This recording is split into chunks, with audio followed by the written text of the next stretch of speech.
Seja bem-vinda você, pessoa, à nossa última videoaula do curso médio de filosofia do Filosofitas. Na fita anterior, a gente leu, conversou, vimos e ouvimos sobre a democracia e a cidadania em diferentes tempos e lugares. Falamos sobre o conceito de pós-verdade e as implicações do obscurantismo na política. Nessa oitava aula, a gente vai trabalhar uma situação de aprendizagem dividida em 4 momentos, envolvendo como objeto de conhecimento filosófico o eu e o outro, o indivíduo e a coletividade. Esse objeto, ele estará contextualizado na ideia da tensão permanente, na afirmação da subjetividade em face da objetividade do mundo contemporâneo e no movimento de desconstrução dos prejuízos sobre o humano e a sociabilidade. O tema que a gente vai trabalhar será as diferenças do individual ao coletivo. Já a categoria que orienta o tema e as problematizações continua sendo a mesma da aula passada: território e fronteira. A habilidade a ser fortalecida é a capacidade de comparar e avaliar os processos de ocupação do espaço e a formação de territórios, territorialidades e fronteiras, identificando o papel de diferentes agentes, como grupos sociais e culturais, impérios, estados nacionais e organismos internacionais. E também considerando os conflitos populacionais internos e externos, a diversidade étnico-cultural e as características socioeconômicas, políticas e tecnológicas. Como situação-problema, continua a pergunta de todo o curso: como que os meus desejos podem ser compatibilizados com a cidadania?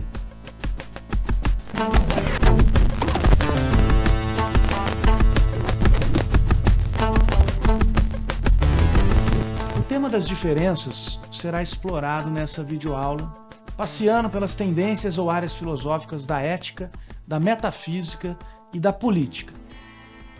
Para começar, nesse primeiro momento de aprendizagem, a proposta é que você pense sobre a seguinte pergunta: o que te faz diferente dos outros? O que é que te distingue? O que faz com que você seja você?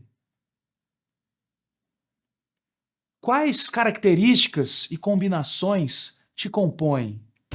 Quais individualidades te fazem ser um diferente do não você, que é o outro? Para te auxiliar nessa tarefa, o Currículo Paulista sugere que seja observada essa imagem. Veja que é possível pensar nessas características, peculiaridades, individualidades e combinações que te fazem ser diferentes dos outros, a partir de perguntas como essas que aparecem no quadro. Quem é você? Qual o seu estilo de roupa? Qual sua comida preferida? Que tipo de música você gosta? Quais coisas você menos gosta e quais você mais gosta? Qual sua religião? Quais lugares você gostaria de conhecer? Além dessas perguntas, muitas outras podem ser pensadas. Em relação com a categoria da videoaula, por exemplo, a gente pode pensar em perguntas como: onde você mora? Ou de onde são seus pais, avós ou tataravós? O que você perguntaria para você mesmo, de forma que o que respondesse te ajudasse a encontrar aquilo que te faz ser você?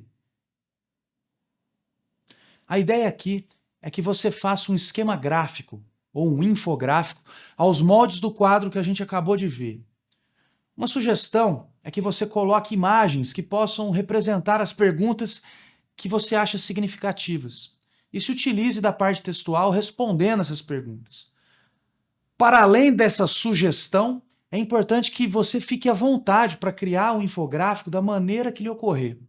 Eu vou ler aqui uma definição de infográfico que talvez possa lhe ajudar. Ela aparece no material curricular do Estado. Infográfico é uma explicação feita por meio de imagens, fotografias, desenhos, gráficos, etc. e palavras. O infográfico é utilizado para sintetizar informações e notícias, ou resumir as informações apresentadas num texto. Bom, O exercício de elaboração de infográficos é tanto um exercício de síntese de informações e de sistematização de conhecimentos, quanto um exercício de transformação da informação em dados de semiose visuais. A escolha e organização das imagens e textos que constituem um infográfico podem ajudar a te treinar no seu olhar pedagógico, no sentido de melhorar aquilo que você comunica, ensina e aprende. A gente pode ir treinando a transformar aspectos complexos ou muito longos em informações mais atraentes, de assimilação mais simples e direta. Os infográficos eles podem ajudar também em visões comparativas, e, em consequência, visões mais ampliadas de um determinado assunto. É importante, considerando o propósito educativo da gente estar aqui reunido nesse curso médio, que você se coloque no efetivo exercício de fazer esse infográfico, essa colagem informativa, ou essa arte que seja, sobre você mesmo. O que é que te faz diferente dos outros? Depois, a ideia é que você possa compartilhar esse seu trabalho com a gente. Se por acaso você não se sentir à vontade para dividir, então faça essa pergunta para você mesmo. Por que eu não quero dividir essas impressões? Se fosse um dever inevitável compartilhar esse infográfico, você modificaria algo dele para que ele se tornasse público ou que seja visível a esse nosso pequeno grupo de estudantes desse curso médio de filosofia do Filosofitas? Pense sobre isso. Referente a esse momento de aprendizagem, esse primeiro momento de aprendizagem, a gente criou duas discussões lá no fórum. Uma para acolher os infográficos produzidos e outra para a gente poder conversar sobre essa última reflexão. Pause a fita e procure se dedicar a pensar sobre essas questões. Pense sobre você. Por mais desafiador e difícil que seja, se proponha essa tarefa. Pense em você próprio, naquilo que te faz ser você e não outra pessoa.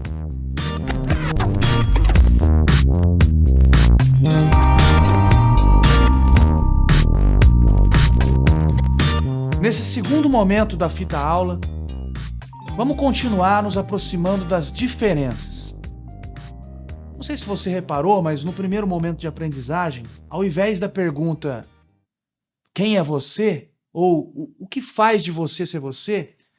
A questão era a seguinte: o que te faz diferente dos outros? Convivemos com o outro e podemos responder sobre quem somos também a partir do outro. O filósofo existencialista Sartre chegou a escrever em uma peça de teatro que produziu que o inferno são os outros. Já o escritor português Walter Ugumãe escreveu que o paraíso são os outros. Refletindo sobre a expressão do filósofo Sartre, o escritor português escreveu o seguinte: os outros são o paraíso, porque um homem sozinho é apenas um animal. A humanidade começa nos que te rodeiam, e não exatamente em ti. Ser-se pessoa implica a tua mãe, as nossas pessoas, um desconhecido ou a sua expectativa. Sem ninguém no presente nem no futuro, o indivíduo pensa tão sem razão quanto pensam os peixes. O filósofo espanhol José Ortega y Gasset escreveu que eu sou eu e minhas circunstâncias.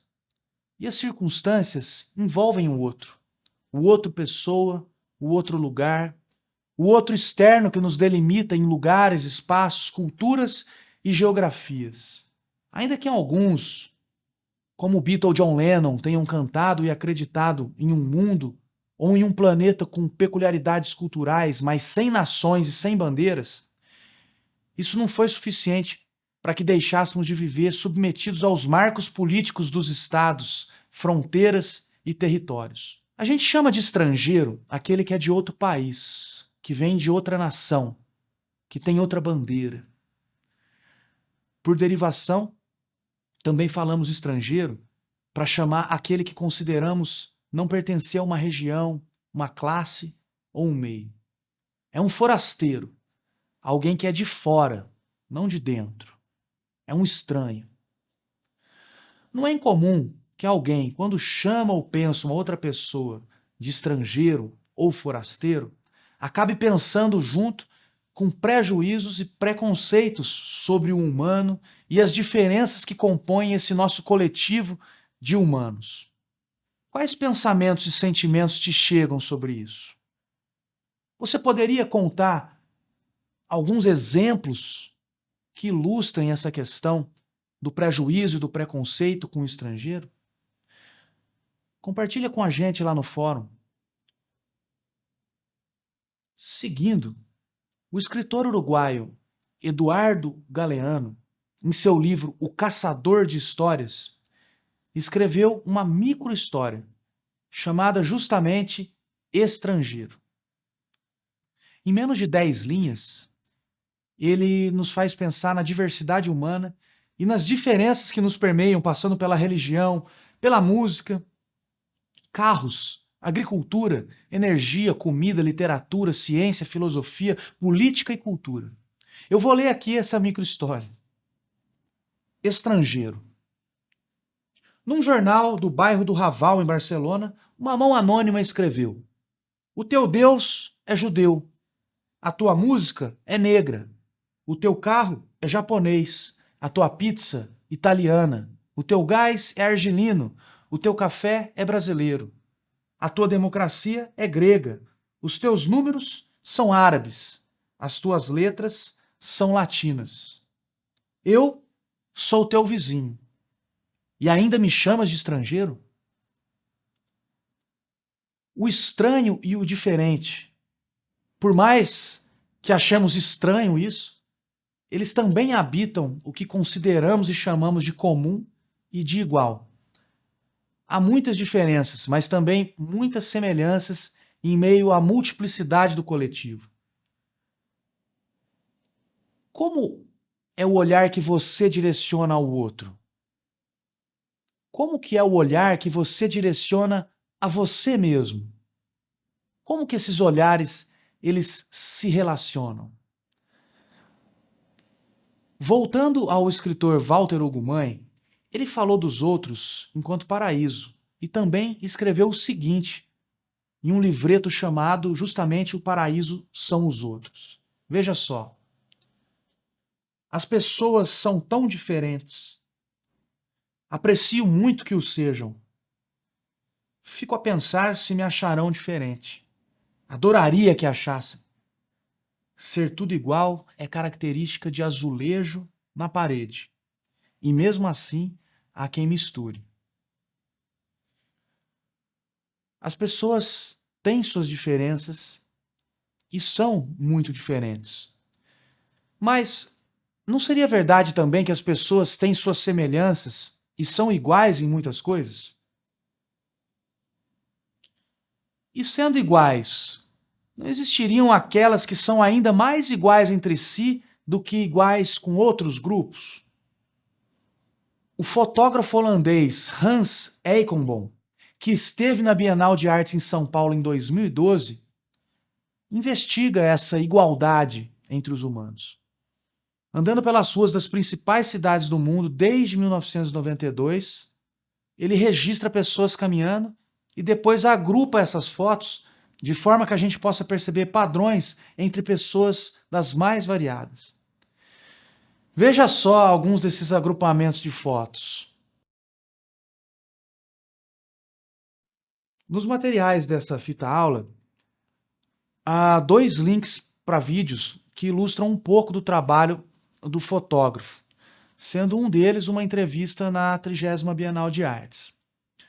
Também há 2 links para matérias jornalísticas, uma do G1 e outra do The Guardian.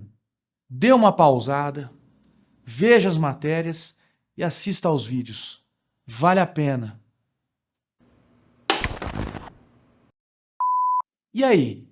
O que você pensou e sentiu diante desse trabalho de conhecimento artístico, de arte fotográfica? Não deixe de comentar lá no fórum e vamos seguindo. Podem existir semelhanças e igualdades entre as pessoas dos diferentes grupos de fotografias, mas as pessoas dentro de um mesmo grupo são mais iguais entre si por alguma característica marcante. Nessa ideia de uma igualdade maior, uma frase vem à tona. Observe só essa imagem que vai aparecer.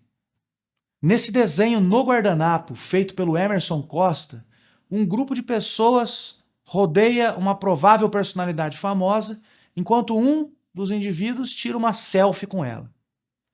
A frase em destaque é: todos os animais são iguais, mas alguns são mais iguais que os outros. Essa frase, ela aparece no romance Revolução dos Bichos, uma sátira e fábula para adultos escrita por George Orwell em 1945. No livro, a ideia de alguns serem mais iguais assume uma dimensão de crítica política. O contexto é de uma revolta de animais em uma granja contra a tirania do fazendeiro. Em busca da igualdade de direitos e de condições de liberdade, a revolta acaba resultando, entretanto, em um novo totalitarismo igualmente terrível, só que agora exercido por um pequeno grupo de porcos. A frase é uma espécie de mandamento do regime instaurado. Há igualdade entre os animais, mas, porém, todavia, contudo, entretanto, é preciso considerar que há indivíduos em um outro patamar de igualdade, os mais iguais. Uns mais iguais que os outros. Tem uma música que toca nesse tema, que é do grupo Engenheiros do Havaí, e ela se chama Ninguém Igual a Ninguém. Caso você não conheça, sugiro que você vá procurar, e se você já conhece, que possa reouvir essa música, que possa buscar na internet ou nas plataformas de áudio e reescutar ou escutar. Pode pausar a fita se quiser e fazer esse exercício. O final da canção diz o seguinte: o que me encanta é que tanta gente sinta, se é que sente, ou minta desesperadamente, da mesma forma. Todos iguais, mas uns mais iguais que os outros. Todos iguais, mas uns mais iguais que os outros. Todos iguais, todos iguais, todos iguais, todos iguais. Tão desiguais, tão desiguais, tão desiguais, tão desiguais. Afinal, somos iguais ou desiguais? Somos iguais ou diferentes? Acredito que somos iguais e diferentes, e além disso, desiguais.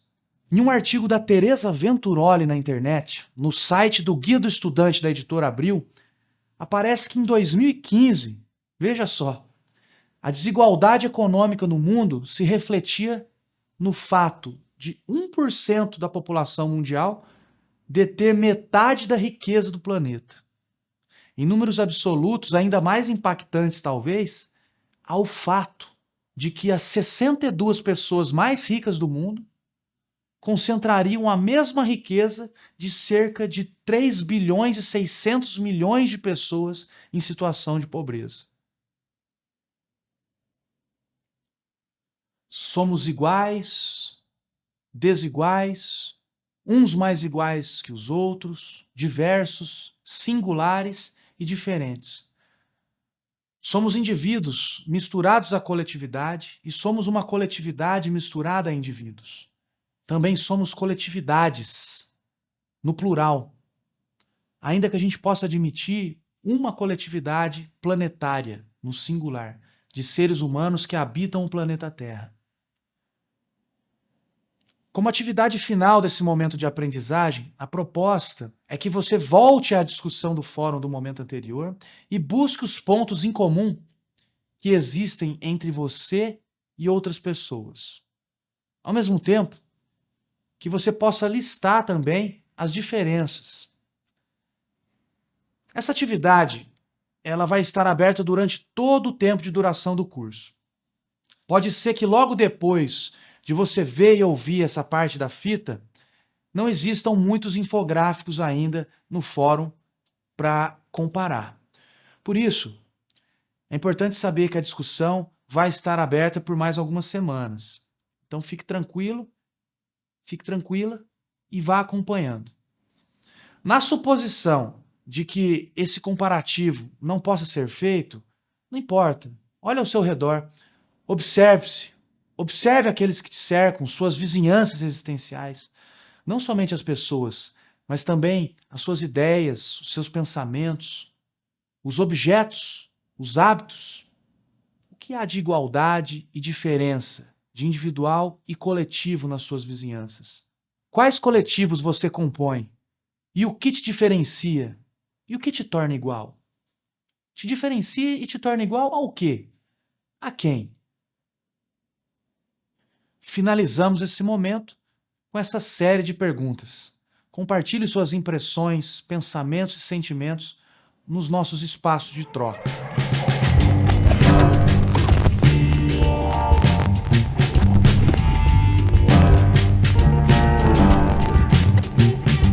É chegado o terceiro momento de aprendizagem.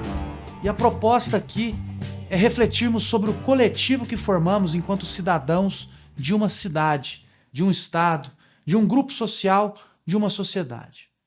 Para fazer isso, o Currículo em Ação sugere um trecho do livro segundo da República de Platão. A maior parte dos textos de Platão que chegaram até nós foram escritos na forma de diálogos. Na grande maioria desses diálogos, o principal personagem que vai comunicar as principais ideias compartilhadas por Platão é o seu mestre, o filósofo Sócrates. No trecho que vamos ler, Sócrates é convidado a falar sobre o que é a justiça.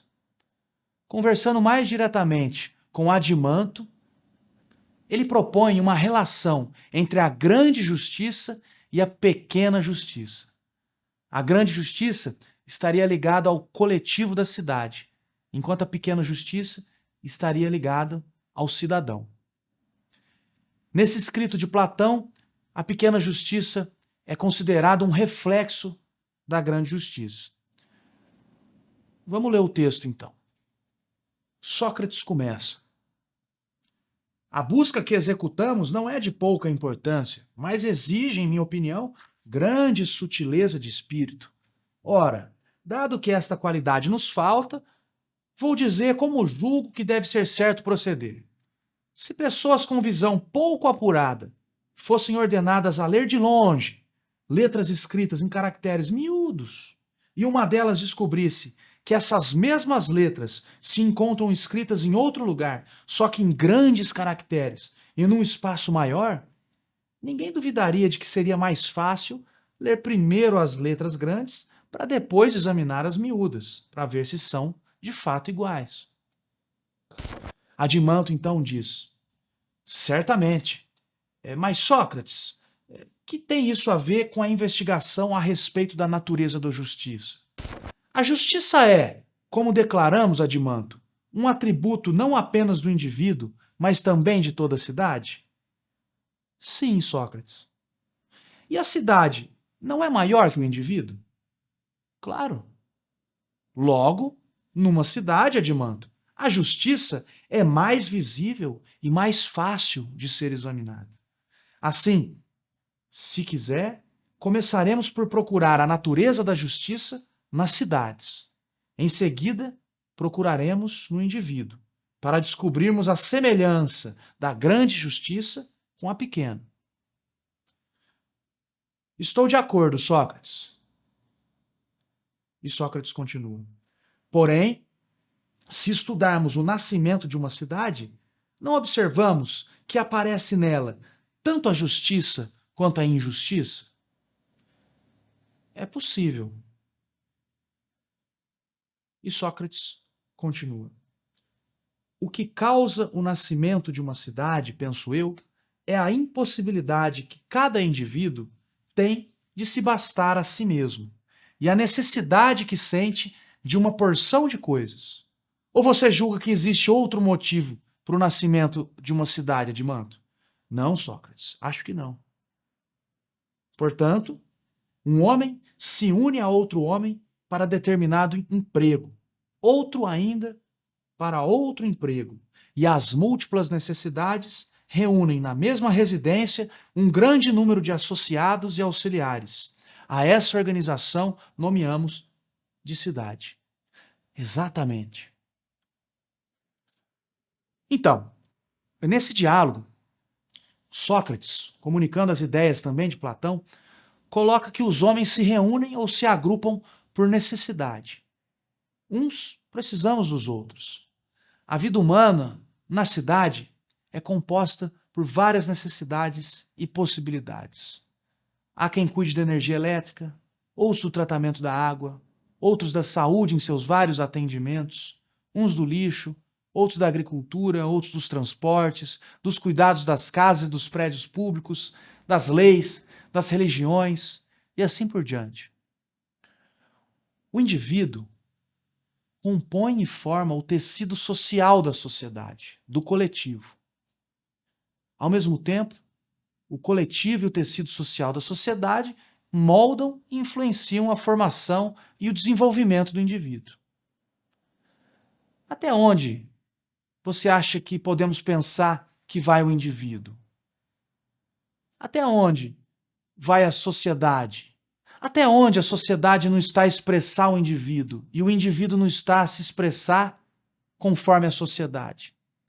Semelhante à pergunta que a gente fez no primeiro momento de aprendizagem dessa fita aula, referente ao o que faz você diferente do outro, o que faz um indivíduo diferente da sociedade? Ou então, será que essa pergunta pode caminhar no sentido não de buscar diferenças, mas sim de semelhanças entre o indivíduo e o coletivo? O que faz o indivíduo semelhante ou igual à sociedade? E o que faz a sociedade semelhante ou igual ao indivíduo? Afinal, e se existir, como Platão sugere, uma ligação ou relação intrínseca e refletida da grande justiça das cidades ideais com a pequena justiça, como ele chama, dos indivíduos reais? Bom, esse é um curso básico de filosofia. Ele está totalmente baseado em uma proposta curricular voltada para o primeiro ano do ensino médio. É uma introdução a reflexões filosóficas, considerando-se objetos de conhecimento, temas, categorias e habilidades específicas a serem desenvolvidas. Nada impede, entretanto, que reflexões menos básicas possam surgir. Nesse sentido, vou falar do trecho de um romance chamado Fuga ou Escape, do Ethel Vance, que gosto muito. É uma passagem que nos ajuda a explorar e a expandir os questionamentos e a ampliar a percepção da complexidade que somos. Eu vou ler aqui para você. Ninguém poderia dizer-lhe por que estou fazendo isso. Para saber o móvel de minha ação, você teria que conhecer toda a minha vida e as vidas de meus pais e as vidas de todas as pessoas que encontrei. Você teria que conhecer cada palavra dita a mim e a cada palavra pronunciada por mim, e tudo quanto vi, li, pensei e fiz até hoje. Teria que conhecer até as espécies de alimentos que ingeri. Cada indivíduo é um complexo, extremamente complexo, de genéticas, histórias, culturas e geografias de si mesmo e dos outros. O que aconteceria se olhássemos o eu e o outro, ou o indivíduo e a coletividade, a partir de um viés filosófico, mas também psicológico? Será possível cuidar do outro ou do coletivo se antes eu não cuidar de mim mesmo, enquanto um indivíduo que vive nesse coletivo e com o outro? O olhar psicológico, filosófico, nos convida a olhar e a cuidar do eu, do indivíduo que somos. E a relação desse eu indivíduo com o outro indivíduo e o outro coletivo é bem mais forte do que por vezes imaginamos. Nesse sentido, vamos ler e ouvir o trecho de um texto adaptado de um artigo chamado Entre Ego e Self, Desenraizamento e Sofrimento. Esse texto ele foi escrito a partir de uma disciplina universitária chamada Bases Filosóficas da Psicologia. E ela foi oferecida em um curso de psicologia da Universidade Federal de Pernambuco pelo professor Marcelo Pelizoli. Preste atenção. Partiremos da pergunta fundante da trajetória do sujeito como ego no Ocidente. Quem sou eu? Cabe ressaltar que é a falta que produz a busca, ou seja, torna-se uma questão recorrente no mundo do sujeito saber quem ele é, pois de fato ele não sabe quem é propriamente. A pergunta pelo que se é traz junto o verbo fundamental da filosofia ocidental vinda dos gregos, o verbo ser.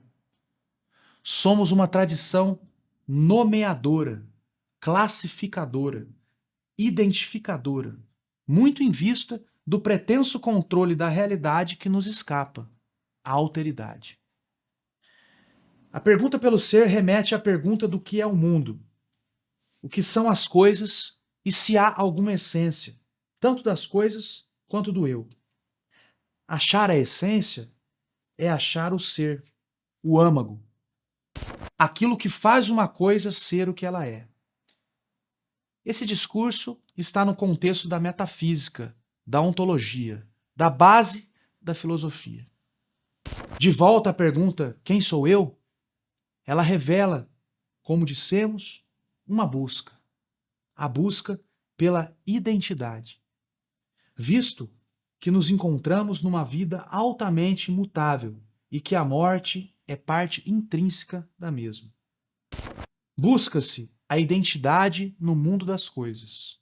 Por quê? Porque não se atém de fato, ou nunca totalmente. O par complementar da identidade é a alteridade, ou seja, a característica da realidade de não se dobrar à identidade. Ser estranha, diferente. Alter é outro. A realidade que nos escapa, o alter, o outro, o que é estranho e diferente, está constantemente presente em nossa busca por entendermos quem somos. Não somente fora, como também dentro de nós mesmos. É interessante a gente notar que, ainda que a palavra indivíduo remeta ao que é indivisível, contemporaneamente é muito mais aceitável a visão do indivíduo enquanto um sistema dinâmico, aos moldes de uma cidade ou de um coletivo. Para se ter uma ideia, uma série de escolas que poderiam ser reunidas em uma chamada tradição terapêutica do self do coração vai falar que, constituindo o indivíduo, estão subpersonalidades, complexos, a multiplicidade da mente, um diálogo de vozes. Por exemplo, para a chamada terapia dos sistemas familiares internos, esses complexos ou subpersonalidades vão ser traduzidos como componentes vivos de uma família de indivíduos a habitar-nos como um sistema familiar. Veja só. Imagine só o indivíduo como uma personalidade unificada, um eu único e sem divisões, passa a ser uma crença que não corresponde com os fatos, com a realidade do nosso dinamismo. Seguindo um texto proposto em um curso da Universidade do Ser sobre a mencionada terapia dos sistemas familiares internos, um texto elaborado pelo professor Marcelo Pelizoli, eu vou te propor as seguintes reflexões. Pensa nas vezes em que você se percebeu sendo diferente em múltiplo, em pelo menos 6 situações. Primeira, no decorrer de sua história de vida. Em momentos de alteração emocional. Em ambientes muito diferentes e com pessoas diferentes. sob efeitos de substâncias que estimulam alterações. Em momentos de empoderamento, exacerbação, êxtases e transes estéticos. Na incorporação de papéis, personas e entidades em contextos religiosos. A gente propõe uma possibilidade de olhar para essas 6 situações de multiplicidade como sendo o resultado de um sistema complexo individual, do indivíduo e no indivíduo, criando, alimentando e sustentando essas alterações e gerando essas multiplicidades. O indivíduo é um sistema complexo, assim como o coletivo. É um sistema, um conjunto orgânico ou um organismo contendo elementos agregados. O indivíduo, você, é um agregado de múltiplos elementos, que aos moldes da cidade de Platão é formado para satisfazer necessidades, atrações e buscas de complementaridade. O que a gente vive como multiplicidade de possibilidades pode ser um conjunto de imagens, estados mentais, cognições e emoções variadas. Mas como esse conjunto se desenvolveu? Como ele se relaciona com as nossas histórias de família e de vida? Será que eles compõem algo mais? Há sempre aqui uma complexidade que pode ser investigada para entender o que somos. Ninguém poderia dizer-lhe por que estou fazendo isso. Para saber o móvel de minha ação, você teria que conhecer toda a minha vida e as vidas de meus pais e as vidas de todas as pessoas que encontrei. Você teria que conhecer cada palavra dita a mim e a cada palavra pronunciada por mim. E tudo quanto vi, li, pensei e fiz até hoje. Teria que conhecer até as espécies de alimentos que ingeri. E aí? Considerando os objetos de conhecimento que foram elencados no início dessa última fita aula, quais prejuízos sobre o ser humano e a vida em comum ou sociabilidade você acha que puderam ser desconstruídos?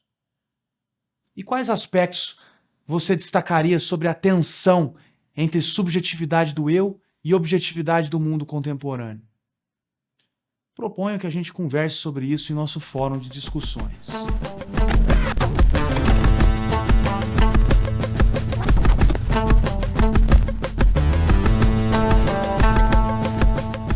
É chegado o quarto e último momento de aprendizagem. Aqui nós vamos verificar mais uma questão do Exame Nacional do Ensino Médio, dessa vez de 2019. Para Maquiavel, quando um homem decide dizer a verdade, pondo em risco a própria integridade física, tal resolução diz respeito apenas à sua pessoa. Mas se esse mesmo homem é um chefe de Estado, os critérios pessoais não são mais adequados para decidir sobre ações cujas consequências se tornam tão amplas, já que o prejuízo não será apenas individual, mas coletivo. Nesse caso, conforme as circunstâncias e os fins a serem atingidos, pode-se decidir que o melhor para o bem comum seja mentir. Esse texto aponta uma inovação na teoria política da época moderna, expressa na distinção entre letra A, idealidade e efetividade da moral, letra B, nulidade e preservabilidade da liberdade, letra C, ilegalidade e legitimidade do governante, letra D, verificabilidade e possibilidade da verdade, ou letra E, objetividade e subjetividade do conhecimento. Pause a fita, dê uma pensada e responda.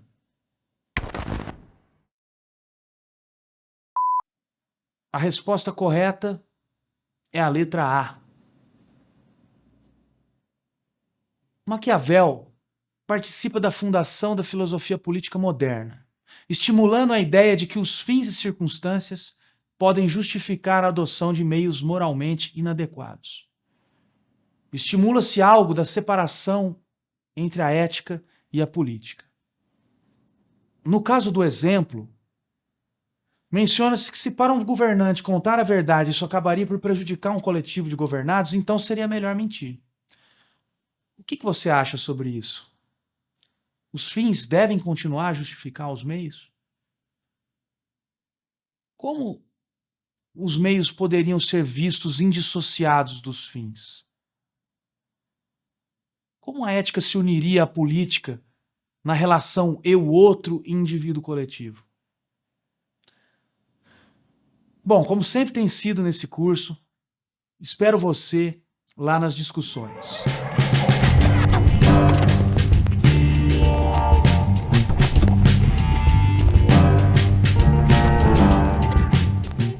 Chegamos ao momento da reflexão final. Passamos essa fita aula falando o tempo todo do eu e do outro, de como somos, ao mesmo tempo iguais e diferentes. Cada sociedade tem suas particularidades relacionadas à cultura e tradições observadas nos indivíduos que a compõem. Mas dentro dessa coletividade, formada por um conjunto de iguais, existem as peculiaridades, as diferenças e individualidades de cada um. Vamos voltar à nossa situação-problema. Como os teus desejos podem ser compatibilizados com a cidadania? Ou como os desejos dos indivíduos e dos grupos formados por indivíduos podem ser ajustados à vida no coletivo? O que você tem pensado e sentido sobre essa pergunta, agora que chegamos na etapa final do curso? E que tal se ampliarmos o leque de questionamentos? Existe no indivíduo um egoísmo que o afasta do bem comum? Ou existirá alguma força individual que o aproxima do bem comum? O que é o coletivo em meio aos desejos e às vontades do indivíduo? O que é o coletivo que integra as nossas relações? O que é o coletivo que nos obriga a respeitar as leis e os direitos? O que é o coletivo que nos convida a amar os outros como a nós mesmos? Que nos convida a amar o nosso planeta?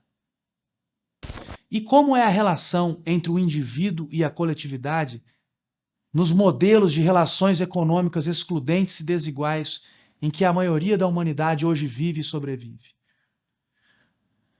Pause a fita, volte, reescute, pense, repense,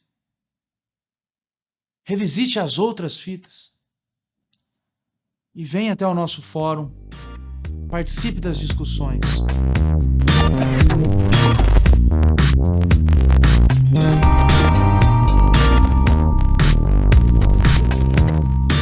Muito obrigado a todas vocês, pessoas que estiveram conosco neste primeiro curso livre médio de filosofia do Filosofitas. Ainda que os métodos e estratégias didáticas não tenham sido os melhores e nem os mais inovadores, basicamente a gente se utilizou de videoaulas, de textos e de interação em discussões online, eu acredito que sementes foram plantadas. Essas sementes dizem respeito a aproximações com a filosofia e com a cultura da reflexão e do pensar filosóficos. Uma vez que a gente se baseou no currículo paulista, penso que também abrimos portas para pensar e repensar todo um sistema pedagógico e político escolar de ensino da filosofia no ensino básico. Repensar as concepções de ensino, de aprendizagem, de ser humano e sociedade subjacentes ao currículo. Ao currículo e ao trabalho de estudar e de dar aulas. Que a gente possa conversar bastante em nosso encontro simultâneo, despertando nosso potencial avaliativo e autoavaliativo, colaborando para futuras iniciativas online e presenciais. Que estas possam ser cada vez mais abrangentes e satisfatórias no sentido de poderem gerar estados existenciais de conhecimento, de saúde mental e bem-estar. Um terno abraço e até breve.